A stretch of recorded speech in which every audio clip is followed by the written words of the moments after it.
E, Érica, eu queria te fazer uma pergunta que eu acho que é clássica, e eu vi isso no seu Instagram. Hum, Inclusive, pessoal, eu queria deixar o Instagram no final, a gente vai deixar, mas é @Erica com K, Lara. Você fala num vídeo seu sobre os maiores arrependimentos, né, que as pessoas têm. E no livro da Ana Cláudia Quintana, que é A Morte é um Dia que Vale a Pena Viver, ela também fala muito sobre isso, né, os uhum, principais arrependimentos uhum. que as pessoas têm. Sempre está relacionado a relacionamento? Como que é, como que você vê isso? É uma falta de zerar a fatura ali? Talvez de uma forma geral, sim. Porque Uhum, o que a gente vê ao acompanhar as pessoas que se dão conta de que tem uma doença ameaçadora da vida, né, e que podem morrer daquilo. Elas começam a fazer uma reflexão, né, uhum, uhum. realmente um balanço. Falei, nossa, o que eu fiz até agora? Quem se permite, sabe, Jerusa? Não é todo Não é todo mundo. mundo não, É, e né? às vezes também tem um processo mesmo. Por Uhum, isso que eu gosto da ideia do pré-natal, uhum, porque você vai evoluindo, uhum, né? Mas então, esses arrependimentos, eles estão muito mais relacionados às nossas humanidades. Quando você traz relacionamento, talvez seja nessa perspectiva. uhum, Muito mais relacionados a isso, que as pessoas começam a perceber, e aí isso gerou um artigo científico, um livro, que as pessoas começam a perceber o seguinte: quais são os maiores 5 arrependimentos de uma pessoa que está em terminalidade, né? Uma doença avançada lá. Eu queria ter trabalhado menos. Uau. Eu queria ter ficado mais tempo com meus amigos. Eu queria ter ficado mais tempo com a minha família, ter curtido mais a minha família. Eu queria ter me permitido ser feliz e eu queria ter sido a pessoa que eu era e não a que as pessoas queriam que eu fosse. Nossa, muito forte. Meu Deus, Né? Érica. Então não tem a ver que eu falei, nossa, eu queria ter feito Comprar daquele carro. a comprar daquele carro, aquela, né? Não que isso não faça parte da vida. Às vezes, quando a pessoa está doente, nossa, porque eu tinha que ter feito aquela ressonância Aham, fica, 554 Tesla, sei lá. fica se cobrando, né? Não, não é sobre isso. São coisas muito mais simples. Por isso que, de novo, né?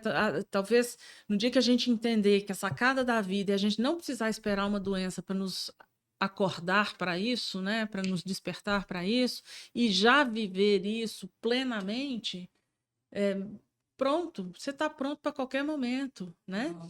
Então, assim, tem muito mais a ver mesmo com o que nos torna humano, né? O que a gente reconhece de humano na gente e no outro. Então, ser feliz, estar com os amigos, com a família, trabalhar Tudo envolve as menos, pessoas. é isso, né? Eu quero estar com as pessoas. São os nossos relacionamentos. E Exato. comigo mesmo, E né? comigo mesmo. E Que é o comigo mesmo, principal, né? que é o Começa principal. comigo. Érica, tem alguma coisa que nos assegure? E, por exemplo, hoje eu, Jerusa, com 40 e quase 9 anos, né? Se eu quiser fazer esse testamento hoje, eu posso? Ai, que maravilha que você perguntou isso. Pode. Pode, isso é um assunto que a gente precisa também incentivar a sociedade a conversar sobre. Isso chama diretiva antecipada de vontade, Uau. também conhecido por testamento vital.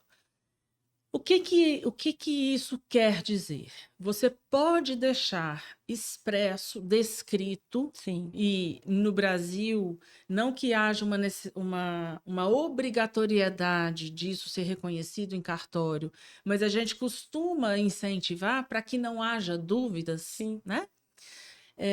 Mas é um documento onde você, lúcido, consciente, orientado, consciente, né, apto nas suas faculdades mentais, fala da forma como você quer ser tratado e como você não quer ser tratado diante de uma doença grave, ameaçadora da vida, intratável, incurável, na verdade, né? Uhum. E quando que a DAV passa a ter valor, ou seja, nós vamos executar essa DAV, Uhum.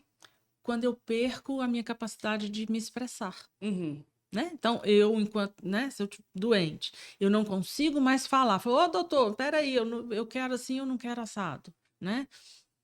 Eu não posso mais falar isso, então eu tenho esse documento apresentado por um representante legal meu, né, que eu vou Uhum. confiar a essa pessoa, falou, fulano, vem cá, deixa eu te falar uma coisa. Se me acontecer isso, isso, isso e isso, eu não quero, por exemplo, ser colocada numa máquina para viver. Eu não quero ser eu não sedado, quero ser entubado. entubada, eu não quero ser dialisada, eu não quero ser reanimada se eu tiver Sim. uma parada cardiorrespiratória, né? A sedação, a gente, na área de saúde, associa muito a sedação a essa sedação com a necessidade da intubação, né? O paciente Aham. está sedado, está entubado. Não, mas eu digo no final, na Mas terminalidade. no final, o que pode acontecer como alívio de De sofrimento, sofrimento? não é para todo mundo, não, porque não há necessidade que seja assim, é que a pessoa pode ser submetida a uma sedação paliativa, que a gente Paliativa. chama, Uhum. que é para dar uma reduzida, uma desacordada, né? Diminuir ali aquele momento, aquela percepção, né? Diminuir o sensório da pessoa, porque o sofrimento está muito grande, Entendo. né? É um sofrimento refratário. E geralmente isso está atrelado a um controle de sintomas refratário. Você está usando todo o arsenal necessário para aqueles sintomas, que são diversos, né? E que não são só físicos. A gente diz sobre os sintomas totais, a dor total, a dispneia total, que ela tem Sim. relação com a ansiedade, com o desespero, o medo, Medo, né? E aí tá difícil de controlar aquilo, a gente pode rebaixar um pouquinho, fazer aquela pra pessoa controlar, ficar. né? Exatamente, né? Então, é possível. E às vezes isso pode ser do processo final mesmo, das últimas horas de Nos últimos vida, né? Os momentos, últimos né? momentos. Então, isso é possível. Mas voltando à DAV, a DAV é isso. A gente precisa falar sobre esse assunto. Eu tenho uma DAV, a minha DAV. Você tem a sua DAV? E eu começo dizendo assim: no momento eu não tenho nenhuma doença ameaçadora à vida, né? Ok, supostamente eu tô aqui conversando, tô funcional, não tem nada, não foi feito nenhum diagnóstico. A partir do momento que isso acontecer na minha vida, eu já tenho algum direcionamento, alguma diretriz. E eu, inclusive, já mandei para os meus amigos e colegas a minha DAV, Que né? Tem máximo, uma série Érica. de pessoas aí super queridas que a gente do paliativo, e foi muito bacana porque eu recebi o feedback deles todos assim: vai ser uma honra cuidar de você. Uau, Érica, que emocionante Né? isso. É diferente da gente falar assim: ai, para de falar nisso. Ai, credo, que mórbido, que macabro, que horror, só pensa em morte. Não. Falei, cara, tá bom, se acontecer, na hora que acontecer, eu vou estar com Cuida de você. mim É assim? isso que eu quero, Cuida de mim né? assim, desse jeitinho? É isso aí. Érica, duas perguntas. Eu tenho algum modelo de DAV para que eu possa olhar e me inspirar? Assim, existe algum documento a respeito disso? Existem alguns modelinhos, né? Que tem na internet, tem até. Eu acho que ainda está funcionando um site que chama Testamento Vital, que é a Luciana Dadalto, que é uma advogada da área de saúde, né? Trabalha muito nessa perspectiva da DAV, do Testamento Vital. Então, existem alguns modelos. Eu posso procurar na internet, dar Pode um procurar Google, na né? internet e vai achar assim. Tá. Mas o que a gente recomenda é que a DAV ela precisa ser feita a partir de uma construção. Você não vai chegar um dia lá e falar, eu vou escrever minha DAV. Dificilmente ela vai sair de um tapa, assim, Sei, sabe? sei. Pode acontecer. Mas é sob a orientação da equipe, é sob a orientação do médico. Né? Doutor, o que é isso que eu tenho? O que pode acontecer? Quais as possibilidades? O que Uau. pode fazer para cuidar de mim?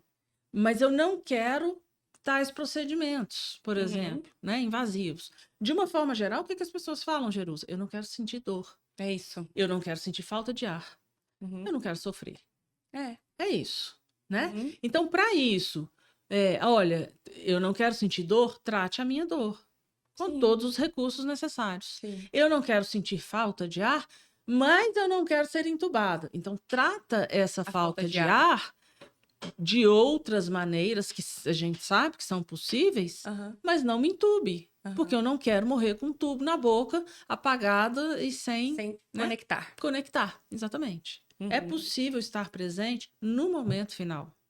É possível, antigamente, lá antes da Segunda Guerra, por exemplo, e muito antes disso, né, se a gente for voltar ainda mais, a representação social, a construção social da morte, ela era muito mais participativa comunitariamente, né? As pessoas vinham, se despediam. Ninguém está fingindo que isso não está acontecendo, né? Engraçado, mudou, né? Mudou uma das coisas que foi fazendo mudar é a própria evolução e o Sim. advento das tecnologias. A partir da Segunda Guerra Mundial, a gente tem a descoberta dos antibióticos, O boom do desfibrilador, tecnológico, sim. né, das intervenções aí, e que foram ótimas. Sim. Mas é preciso que isso seja resguardado para quem tem possibilidade de viver, Uhum. né? E não para quem está morrendo. Uhum. Se fosse assim, Jerusa, ninguém morria na UTI. É verdade. Tem E é tanta verdade. tecnologia. O que acontece? O que a gente perde ali que Aham. faz com que a pessoa, então, acabe morrendo? É.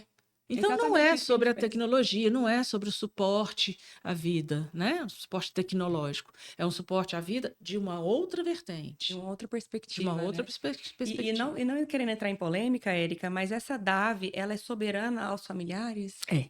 Ai, legal.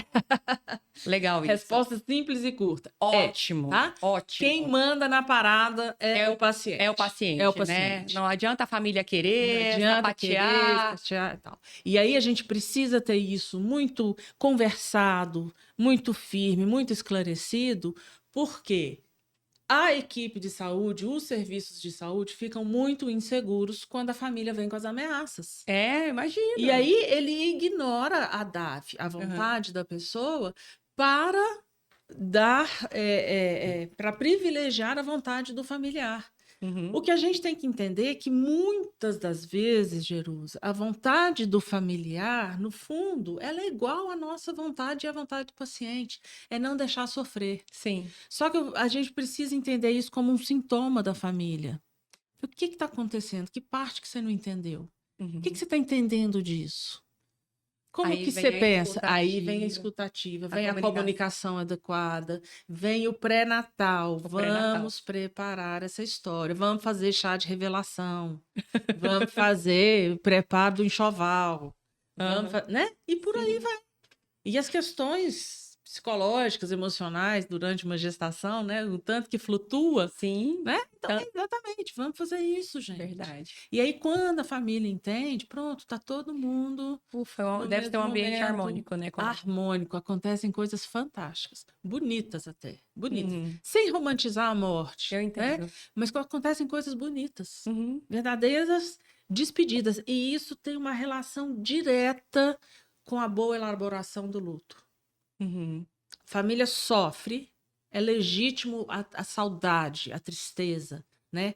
A presença da ausência, aquela Uhum. dor que dói lá no fundo, Uhum. né? Mas a família tem uma sensação de que fizemos tudo o possível, e que não é aquele tudo tecnológico necessariamente. Aham. Cuidamos, despedimos, abraçamos, fizemos a vontade da pessoa. E ficamos em E paz. ficamos em